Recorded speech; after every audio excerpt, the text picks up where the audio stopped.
start my own school. Teach in the morning, get massages in the afternoon. Okay, so we created a survey which basically asked their age, their ethnicity, and then what would they swap. We gave them a list of checkboxes so that they could just tick whatever they like. And we had another option. If there was nothing in that checkbox list, they could have added something on there. Who's they, by the way? Well, we created the survey, we sent it out to everyone we knew. Okay. And we personally asked them, could you fill it out? Okay. So we were and how many people? We have around 90. 90. 90 So people, yeah. N equals 90. Yeah. And what's, like, N equals what to be statistically valued, 254 or something? Nah, the 50 in a cell at the 95% confidence interval. All right, rock on, brother. If we believed the target was all the same. I believe it. So I believe. this is just the. There it is. Got something on the bottom. See? And then, well, this isn't done much, but this does. So we put them in 4 tiers.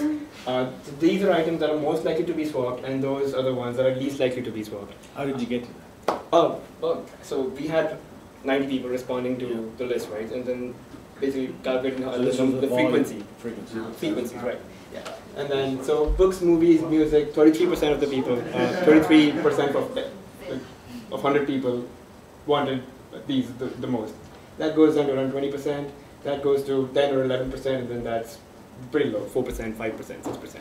So it seems like, you know, they value antiques more. They don't want to swap that. But then books, once they're done reading, they're not going to read again, so they'll probably swap it. Tickets, coupons, they don't need. So this is basically the interpretation of what we have here. And also we saw that the demographic breakdown was, it's listed, go back one more. Oh. So it was 51 males, so about 2/3 males.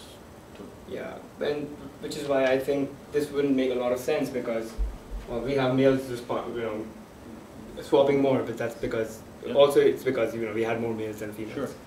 Yeah, and older age groups, again, we had more 25s to 39s than that. So this is not exactly predictive, but this is what our data does. But what it does is it gives you a hypothesis to which test, you can test. Yeah.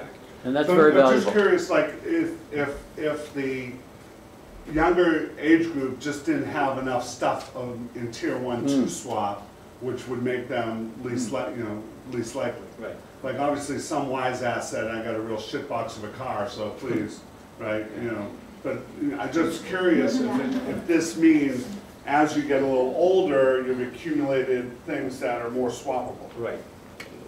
I think, and as you grow old, you kind of lose value quicker. Easy. Yeah. Great. Thank you. Okay. Good Wonderful. job.